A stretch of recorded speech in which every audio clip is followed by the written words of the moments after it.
गुस्ताखे रसूल की सज़ा अगर देनी है तो सबसे पहले ईरान, इराक़, सऊदी, टर्की ऐसे देशों को दीजिए, क्योंकि जो हदीस पैगंबर मोहम्मद सल्लल्लाहु अलैहि वसल्लम के बारे में बकवास करते हैं, झूठी फर्जी बातें करते हैं, वो सब हदीस वहीं लिखी गई हैं। भारत ने नहीं लिखा है कोई फर्जी हदीस प्रॉफिट के बारे में, भारत ने नहीं लिखा है पैगंबर मोहम्मद के बारे में कोई ख़राब चीज़ें। तो वो देश जो खुद ही असफल हो गए हैं पैगंबर के चरित्र को कागज़ में उतारने पर, तो वो हम लोगों से सवाल करते हैं। गुस्ताखे रसूल का आक्रोश होता कि पैगंबर मोहम्मद की बेइज्जती हो गई, ये आक्रोश होता, तो ये आक्रोश तब कहाँ जाता है जब मोहम्मद के नाम पर जैश ए मोहम्मद चलती है। ये आक्रोश तब कहाँ जाता है जब छोटी छोटी 12-12 साल की बच्चियों के साथ जो है अरब से शेख आके शादी करके लेकर जाते हैं, हैदराबाद में ट्रेड करते हैं, लिटरली दुष्कर्म करते हैं छोटी छोटी। नुपुर के आराध्य को, महादेव को, उसी टीवी डिबेट में मॉक किया गया। शिव जो भारत का एक बहुत बड़ा दर्शन है, उनके ऊपर जोक्स बन रहे हैं, मीम्स बन रहे हैं, उनको आप फाउंटेन बोल रहे हैं, उनको आप प्राइवेट बार्ट बोल के हंसी उड़ा रहे हैं। इस तरह का अपमान आप किसी के आराध्य का करेंगे और आप क्या एक्सपेक्ट करेंगे कि सामने वाला अपने मुंह में दही जमा के बैठा रहेगा। एक ह्यूमन नेचर है कि आप किसी की फीलिंग्स हर्ट करते हैं तो वो रिएक्शन में आपकी फीलिंग्स ही हर्ट करने की कोशिश करता है। तो सबसे पहला कारण नुपुर को सपोर्ट करने का मेरा यही है कि उनको उस डिबेट में उकसाया गया। हम भारतीय मुसलमान हैं, अगर भारत में पैगंबर मोहम्मद सल्लल्लाहु अलैहि वसल्लम का सम्मान है तो भारत में महादेव का भी सम्मान है। जितनी आवाज़ हम प्रॉफिट मोहम्मद सल्लल्लाहु अलैहि वसल्लम के लिए उठाएंगे, उतनी ही आवाज़ हम महादेव के लिए भी उठाएंगे। दूसरा कारण नुपुर को सपोर्ट करने का मेरा ये है कि ठीक है, किसी इंसान ने, मैं कहती हूँ अल्लाह को या महादेव को या पैगंबर को या किसी भी आराध्य को अगर कुछ अपशब्द कह भी दिए तो भारत है ये कोई इस्लामिक स्टेट नहीं है, ये अफ़गानिस्तान या पाकिस्तान या सीरिया नहीं है। भारत में किसी की रिलीजियस फीलिंग्स हर्ट करने के लिए आईपीसी में चार्जेस हैं, पीनल ऑफेंस है कि भाई आपको सज़ा मिलेगी आप किसी की रिलीजियस सेंटिमेंट्स हर्ट करेंगे। तो आईपीसी की धाराओं के हिसाब से मुकदमा दर्ज हुआ है। आईपीसी की धाराओं के हिसाब से आफ्टर इन्वेस्टिगेशन जो भी सज़ा मुकर्रर पाई जाएगी वो उनको दी जाएगी। लेकिन ये कौन सी बात हुई कि सर तन से जुदा, ये कौन सी बात हुई कि आप कर्नाटक में किसी महिला का बीच चौराहे में आप उसको फांसी दे रहे हैं, सिंबॉलिक फांसी सही। हम उस डर को इमेजिन कर सकते हैं कि वो महिला आज कितने डर से का सामना कर रही होगी कि आपकी अलकायदा धमकियां दे रहा है कि हम सुसाइड बॉम्बर बन के फट जाएंगे। तो देखिए, कई बार हम लोगों को ये चीज़ें हास्यास्पद लगती हैं, लेकिन हमें सोचना चाहिए कि बहुत डेंजरस बात है, क्योंकि इस्लामिक स्टेट भी रातों रात नहीं बन जाता। अफ़गानिस्तान में पूरे तालिबान के कंट्रोल से पहले यही सब कभी हुआ था। अफ़गानिस्तान में भी ऐसे ही धमकियां दी जाती थी, अफ़गानिस्तान में भी ऐसे ही ब्लास्फेमी के लिए सरतन से जुदा लोगों के करे जाते थे, या महिलाओं को सिर्फ स्वतंत्र रहने के कारण भी उनको बीच सरे बाजार कोड़े लगाए जाते थे या फांसियाँ लगाई जाती थी। तो हमें समझने की ज़रूरत है कि भारत उस रास्ते पर नहीं जा सकता है। ब्लास्फेमी या कुफ्र भारत में अप्लाई नहीं करता है। जिन लोगों की फीलिंग्स हर्ट भी हो रही हैं वो या तो एफआईआर कराइए या फिर इंतज़ार करिए कि ऑलरेडी एफआईआर हो चुकी है, उस एफआईआर में जो भी निकल के आएगा न्यायपालिका डिसाइड करेगी। हमारा काम नहीं है वो डिसाइड करना, हमारा काम है केवल कंप्लेंट करना। अपने देश के कानून, अपने देश के संविधान का पालन करते हुए आप अपनी फीलिंग्स बयान कर सकते हैं। तो मैं बिल्कुल कहीं से कहीं तक इस चीज़ के साथ नहीं हूँ जितेंद्र, और मैं इसको कंप्लीटली कंडेम करती हूँ कि अगर एक महिला को ईश निंदा के लिए सरकलम करने की धमकियां दी जा रही हैं और हम लोग शांत हैं या फिर एकजुट होकर आवाज़ नहीं उठा रहे हैं या कहीं ना कहीं अपने निजी हित साधने के लिए या मुझे कहीं कोई नुकसान ना हो जाए ये सोच रहे हैं, तो वो आग कभी ना कभी हम तक ज़रूर पहुंचेगी। ये मैसेज मैं ज़रूर आपकी वीडियो के माध्यम से सभी लोगों को देना चाहती हूँ। तीसरा कारण जो मैं नुपुर का साथ दे रही हूँ वो ये है कि उन्होंने अपने मन से बना के कोई मनगढ़ंत कहानी तो बोली नहीं, उन्होंने वो फैक्ट्स बोले जो जाकिर नायक भी बोलते हैं। जाकिर नायक बोले तो वो फैक्ट सही है, नुपुर बोले तो वो फैक्ट गलत है। देखिए, मैं ये ज़रूर बोलना चाहती, पैगंबर मोहम्मद सल्लल्लाहु अलैहि वसल्लम की वफ़ात के बाद इस्लामिक सोसाइटी दो पार्ट्स में बट गई थी। एक था प्यार मोहब्बत का इस्लाम, एक था अमन पसंदीदगी का इस्लाम, या भाईचारे का इस्लाम, दूसरा था अलगाववाद का, कट्टरवाद का, आतंकवाद का इस्लाम, दूसरा वो लोग थे जो सिर्फ पैगंबर का नाम लेकर अपनी सत्ता चलाना चाहते थे, तलवार की नोक लेके पूरे विश्व में इस्लामिक स्टेट बनाने निकले थे क्योंकि पैगंबर की बहुत मान्यता हो गई थी, तो उस नाम को इस्तेमाल करके सिर्फ मजहब के नाम पे एक सत्ता खड़ी करना चाहते थे। उन लोगों ने कुछ ऐसे फर्जी हदीस लिखे हैं अपनी बातों को, ताकि लोग मान लें कि लोग उनकी कही हुई बातों को मानेंगे कैसे। तो उन्होंने बहुत सारे ऐसे फैब्रिकेटेड हदीस हैं जो उन्होंने ये लिख दिया कि पैगंबर ऐसे करते थे, पैगंबर ऐसे बोलते थे। तो मैं ये कहना चाहती हूँ कि भारतीय मुसलमान होने के नाते या पूरे विश्व में जो मुसलमान इस चीज़ से हर्ट हैं कि पैगंबर मोहम्मद के ऊपर लोग सवाल क्यों उठा रहे हैं, वो इस चीज़ का मनन ज़रूर करें कि पैगंबर मोहम्मद सल्लल्लाहु अलैहि वसल्लम के बारे में लोग ओपिनियंस उन स्क्रिप्चर्स को पढ़ के बना रहे हैं जो स्क्रिप्चर्स विधर्मी लोगों ने लिखे हैं। हम ना तो उन स्क्रिप्चर्स को डिस्कार्ड करते हैं, हम उनको भी नहीं नकारते हैं कि नहीं ये झूठे हदीस हैं। ये सरासर झूठ है कि प्रॉफिट मोहम्मद ने 6 साल की बच्ची से निकाह किया और 9 साल की उम्र में कंज्यूमेट किया। इसके ऊपर एक पूरी दूसरी अलग रिसर्च है, इस्लामिक स्कॉलर्स इसमें बैठने चाहिए। लोगों के सवाल हैं कि इस पर मनन करिए, इंट्रोस्पेक्ट करिए, सच निकाल कर सामने लाइए। झूठ, क्योंकि इवन शरिया के हिसाब से भी आप देखें तो शादी की एज प्यूबर्टी होती है, जिस समय किसी भी बच्ची को पीरियड्स होने स्टार्ट हो जाए वो उसकी मैरिजेबल एज होती है एज पर शरिया। तो 9 साल की बच्ची की तो प्यूबर्टी की भी एज नहीं होती है। तो कहीं ना कहीं इस्लामिक स्कॉलर्स को मनन करना चाहिए कि ये सवाल अगर हमसे लोग पूछ रहे हैं तो शायद कहीं ना कहीं स्क्रिप्चर्स में कोई गलती हुई है। वो स्क्रिप्चर्स पैगंबर मोहम्मद सल्लल्लाहु अलैहि वसल्लम के वक़ार से बड़े नहीं हैं, वो कागज़ हैं। अगर वो हमारे प्रॉफिट की बेअदबी कर रहे हैं तो फाड़ के फेंकिए उन कागज़ों को, आग लगाइए उन कागज़ों को। तो आपको अपने प्रॉफिट का सम्मान खुद रखना है। और आप अगर कोई सवाल पूछने लगता है तो आप जवाब तर्कों के हिसाब से देने के बजाय तलवार लेके उसका सर कलम करने की धमकी देना शुरू कर देते हैं। तो देखिए, ये प्लीज़ एक सिविक सोसाइटी में, एक सिविलाइज सोसाइटी में ना ये हो सकता है और ना ही ये होना चाहिए। एक और कारण जितेंद्र, जो मैं नूपुर का साथ दे रही हूँ इस पूरे मसले में, वो ये थोड़ा भावनात्मक कारण है। देखिए, हम लोग अपने देश को सिर्फ एक ज़मीन का टुकड़ा नहीं मानते हैं, हम अपने देश को मातृभूमि कहते हैं। शायद ही पूरी दुनिया में हम ही लोग एक ऐसी सिविलाइजेशन होंगे जो अपने धरती को माँ कहते हैं। और अगर भारत माता है तो सभी भारतवासी भाई बहन हैं। ठीक है, हमारा आपस में मतभेद हो सकता है, किसी विषय पर मेरी आपसे लड़ाई हो सकती है, लेकिन किसी दूसरे इंसान की इतनी हैसियत हो कि हमारे किसी भाई बहन को सर कलम करने की धमकियां दे और हम चुपचाप शांति से बैठ के सुन लें। तो देखिए प्लीज़, या तो फिर भारत माता की जय बोलना छोड़ दीजिए, नकार दीजिए उस नारे को कि अगर आप देश को माता मानते हैं और अपने भाई बहनों को भाई बहन नहीं मानते, आपस में लड़ रहे हैं, मर रहे हैं, कट रहे हैं, या फिर ज़रूरत पड़ने पर अपने भाई बहनों के साथ खड़े नहीं हो रहे हैं, तो प्लीज़ ऐसे नारे का मेरी नज़र में कोई महत्व नहीं है जिसका आप खुद महत्व नहीं समझ रहे हैं और सिर्फ लफ्ज़ाजी की तरह हम उस चीज़ को बोल रहे हैं। तो मुझे लगता है कि इस कारण भी हमें नूपुर का साथ देना चाहिए। दूसरी बात मैं ये कहना चाहती हूँ कि गुस्ताख रसूल की सज़ा अगर देनी है तो सबसे पहले ईरान, इराक़, सऊदी, टर्की ऐसे देशों को दीजिए, क्योंकि जो हदीस पैगंबर मोहम्मद सल्लल्लाहु अलैहि वसल्लम के बारे में बकवास करते हैं, झूठी फर्जी बातें करते हैं, वो सब हदीस वहीं लिखी गई हैं। भारत ने नहीं लिखा है कोई फर्जी हदीस प्रॉफिट के बारे में, भारत ने नहीं लिखा है पैगंबर मोहम्मद के बारे में कोई ख़राब चीज़ें। तो वो देश जो खुद ही असफल हो गए हैं पैगंबर के चरित्र को कागज़ में उतारने पर, तो वो हम लोगों से सवाल करते हैं। तो कहीं ना कहीं प्लीज़ ये चीज़ भारतीय मुसलमान भी मनन करें कि इन इस्लामिक स्टेट्स ने दिया क्या है, इन इस्लामिक स्टेट्स ने मुसलमान को दिया क्या है। अल-कायदा, अल-शबाब, आइसिस, तालिबान, लश्कर तोयबा और जैश मोहम्मद। और भारत ने मुसलमान को क्या दिया है? भारत ने रहीम, रसखान, कबीर दिए हैं। इस्लाम भारतीय संस्कृति के साथ मिलके इतना खूबसूरत और इतना सशक्त हो जाता है कि वो आपके चरित्र को और निखार देता है।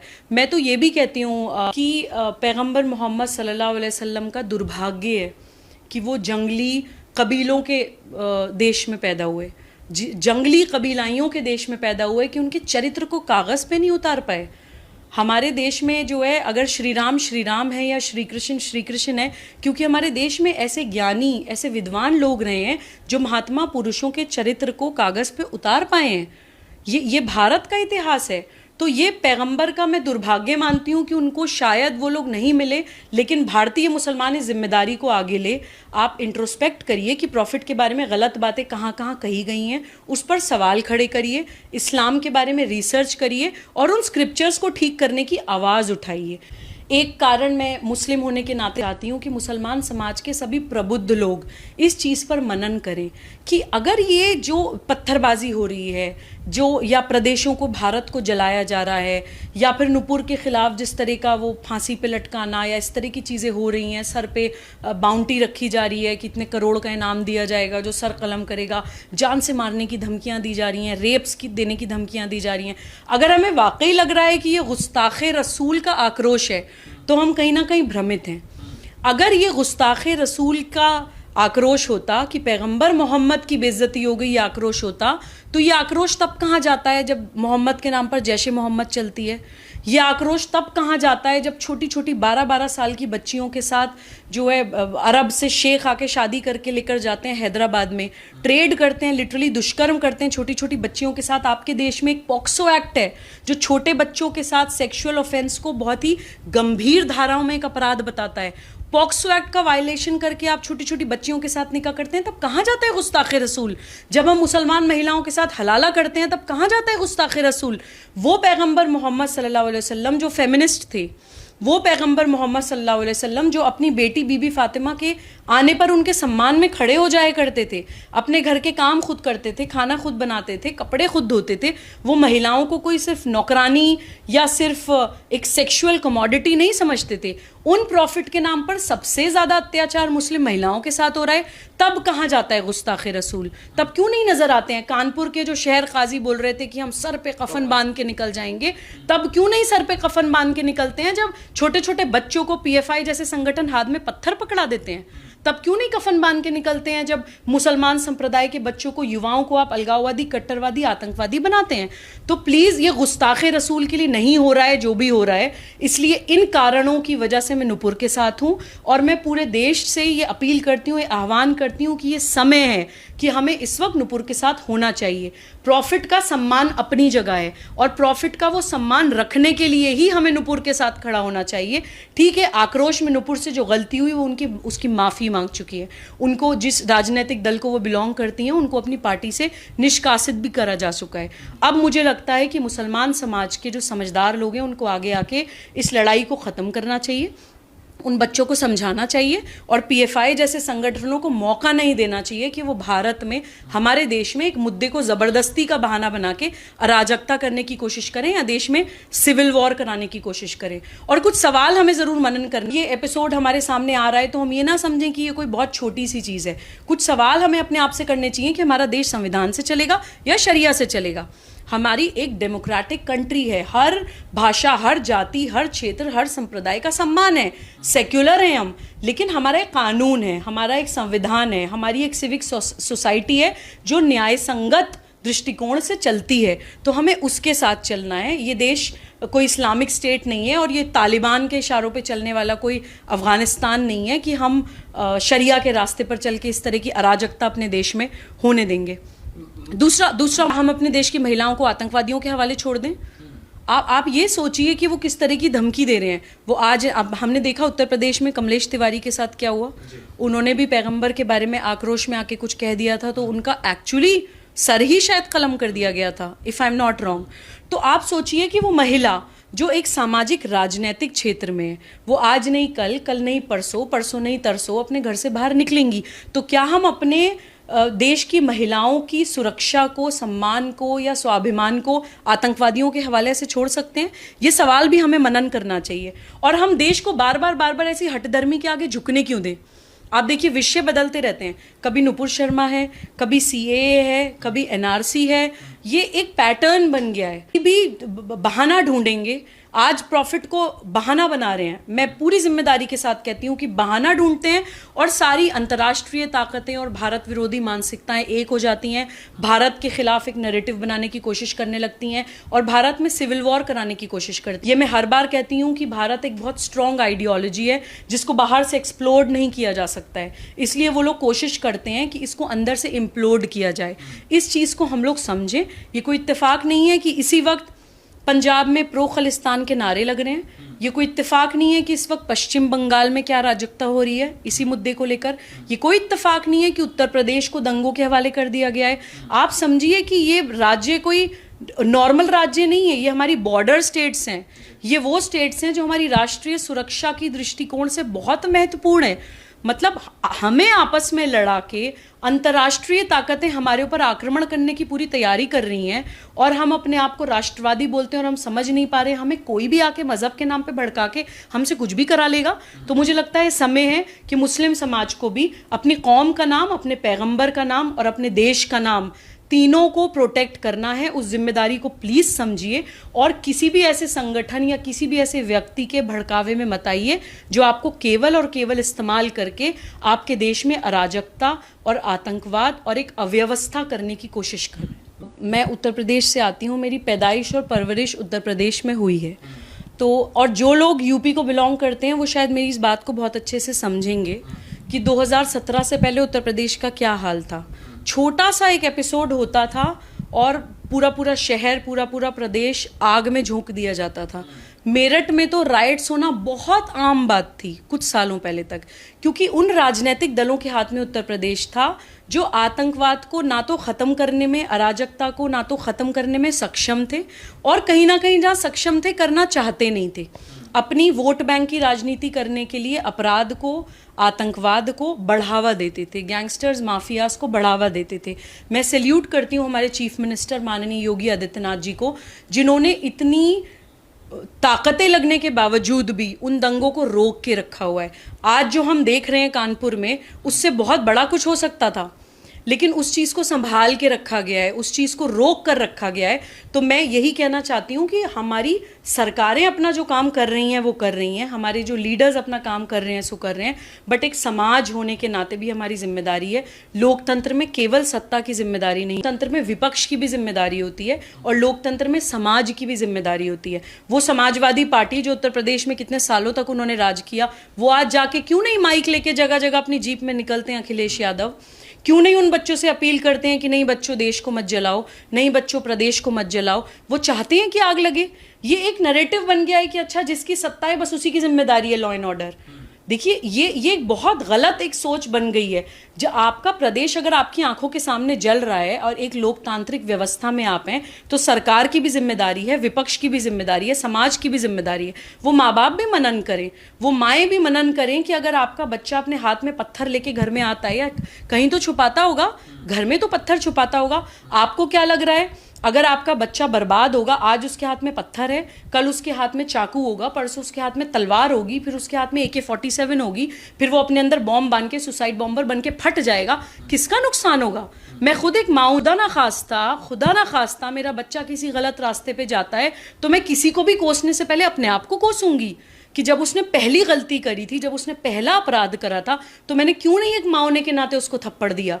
तो मैं उन माओं से भी अपील करना चाहती हूँ जिनके भी बच्चे गलत रास्ते पर चल गए हैं या गलत रास्ते पर चलने की तरफ अग्रसर हैं या गलत लोगों के बहकावे में आकर उनके संस्कार खराब हो रहे हैं, उसको आप ही समाज संभाल सकती हैं। माँ से ज़्यादा अपने बच्चे को कोई नहीं संभाल सकता। ये अपील मेरी देश की सभी माँओं से भी है कि प्लीज़ इस वक्त जिम्मेदारी लीजिए। भारत में शक्ति का, नारी शक्ति का बहुत महत्व है। इस वक्त देश को ज़रूरत है कि हर व्यक्ति आगे आके अपनी जिम्मेदारी को समझे और देश को इस मुश्किल परिस्थिति से बाहर निकाले। आप देखिए, आप खुद सोचिए, वो छोटे बच्चे के वीडियोस में, अभी मैं थोड़ी देर पहले एक टीवी चैनल पर डिबेट पर बैठी थी, तो जो वीडियोस चल रही थी वो बच्चे आई थिंक 18 से 24 साल के बीच के वो बच्चे थे, युवा, जो कंस्ट्रक्टिव एनर्जी होती है, जो देश का भविष्य है।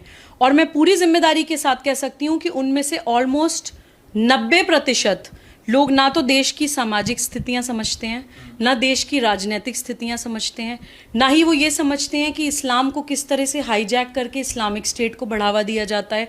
और वो सिर्फ और सिर्फ कुछ लोकल लीडर्स के कहने में आकर उन बच्चों को ये वर्गला दिया जाता है कि देखो देखो पैगंबर मोहम्मद को ये कह दिया है, तुम पत्थर उठाओ और मारो।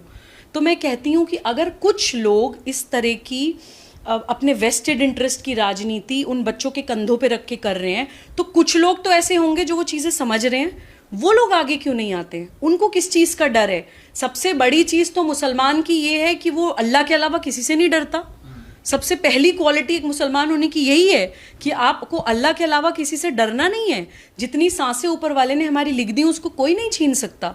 तो आप प्लीज़ उस डर से आगे निकलिए और जो गलत हो रहा है उसके खिलाफ आवाज़ उठाइए, क्योंकि अल्लाह को भी मुंह दिखाना है और अपनी मातृभूमि को भी मुंह दिखाना है। देखिए, दुर्भाग्य है, बहुत बड़ा दुर्भाग्य है कि जुम्मे की नमाज जो आपको ये एक एग्जाम्पल देना चाहिए, ये उदाहरण देना चाहिए कि मुसलमान बच्चे अगर घर से निकल के नमाज पढ़ने के लिए आते हैं तो आप उनको पैगंबर का सही चरित्र बताएं। आप उनको ये बताएं कि पैगंबर के ऊपर एक महिला कूड़ा फेंकती थी और एक दिन उस महिला ने कूड़ा नहीं फेंका तो वो उसकी तबीयत पूछने के लिए गए कि आज तुमने मेरे ऊपर कूड़ा नहीं फेंका, क्या तुम्हारी तबीयत ठीक है। आप उन बच्चों को ये बताइए कि हज़रत अली के सर पे जब जहर बुझी तलवार से आक्रमण किया गया था तो उन्होंने अपने बच्चों को ये कहा था, उनकी जान जाने से पहले उन्होंने अपने बच्चों को ये कहा था कि जो जिसने मेरे सर पे तलवार मारी है जाओ उसको जाके शरबत पिलाओ। क्या आप ये कहानियाँ, क्या आप ये उदाहरण उन बच्चों को बताते हैं? आप कहीं ना कहीं मस्जिदों को या फिर गैदरिंग्स को, जो एक रिलीजियस पर्पस से गैदरिंग होनी चाहिए, उन बच्चों को अल्लाह से जुड़ने के लिए जो एक गैदरिंग होनी चाहिए, उसको आप उनको भड़काने के लिए इस्तेमाल कर रहे हैं। और जितने भी वहाँ पे जो इमाम होते होंगे या मौलाना होते होंगे या जो भी रिलीजियस लीडर्स होते होंगे, उनकी क्या जिम्मेदारी है? ठीक है, पीएफआई जैसे संगठन है या दारुल उलूम है या जो भी कट्टरवादी संगठन है जो जानबूझ के ये करा रहे हैं वो तो करा ही रहे हैं, लेकिन जिनकी आंखों के सामने हो रहा है वो क्या आंखों पे पट्टी बांध के बैठे हैं? वो क्यों मौन समर्थन देते हैं? आप सोचिए कि बदनामी किसकी हो रही है। जुम्मा जो आपको ये दिखाने के लिए है कि हाँ हम एक ऑस्पिशियस डे मानते हैं कि उस दिन आपको पाक रहना है, साफ रहना है, झूठ नहीं बोलना है, अच्छी बातें करनी है, नमाज ज़रूर पढ़नी है, उस दिन की ये इमेज बन रही है देश में कि उस दिन कोई ना कोई दंगा होगा।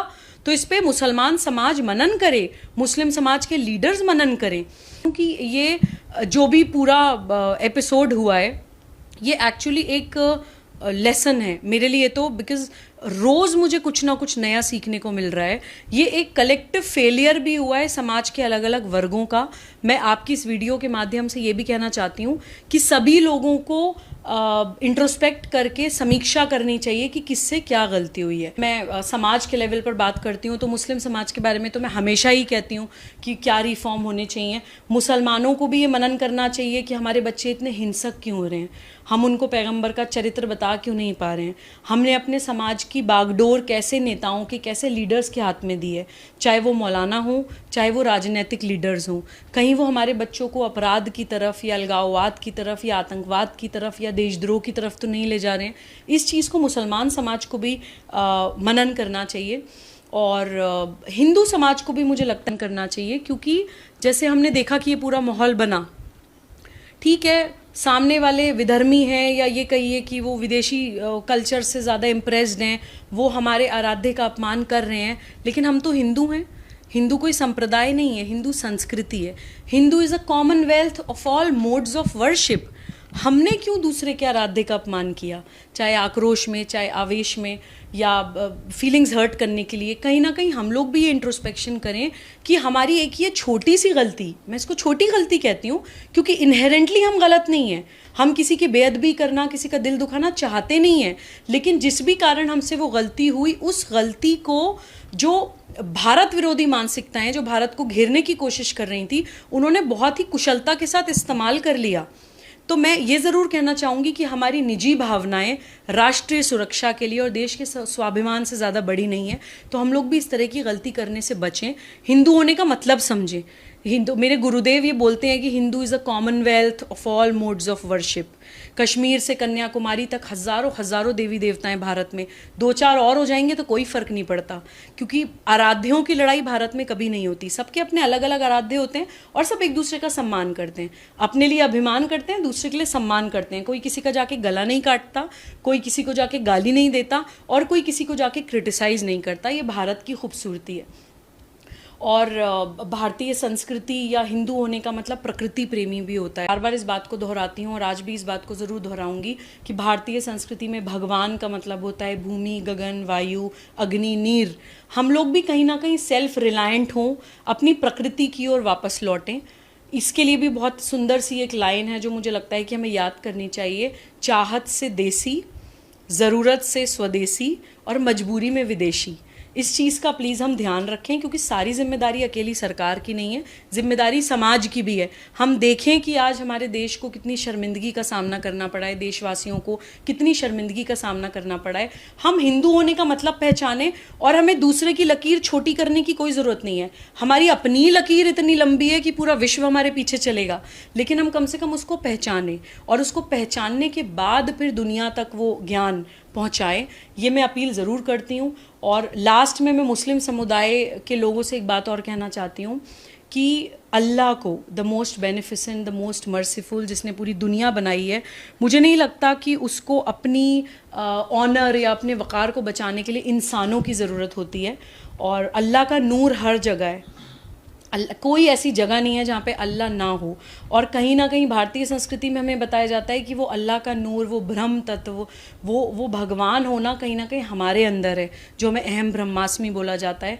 तो मैं 4 लाइनों से अपनी इस बाइट को ख़त्म करना चाहूँगी। बहुत खूबसूरती से संत कबीर कह कर गए हैं, क्योंकि आज हम वही देख रहे हैं कि हम अल्लाह के लिए लड़ रहे हैं, हम प्रॉफिट का ऑनर बचाने के लिए लड़ रहे हैं, अपने आप को नहीं जानते हैं, अपनी कमियां नहीं जानते हैं, सही क्या है गलत क्या है नहीं जानते, और हम प्रॉफिट को बचाने निकले हैं। तो इस बात को बहुत खूबसूरती से संत कबीर ने कहा है, कस्तूरी का हिरन ज्यों फिर ढूंढत घास, तेरा साईं तुझ में है, जाग सके तो जाग।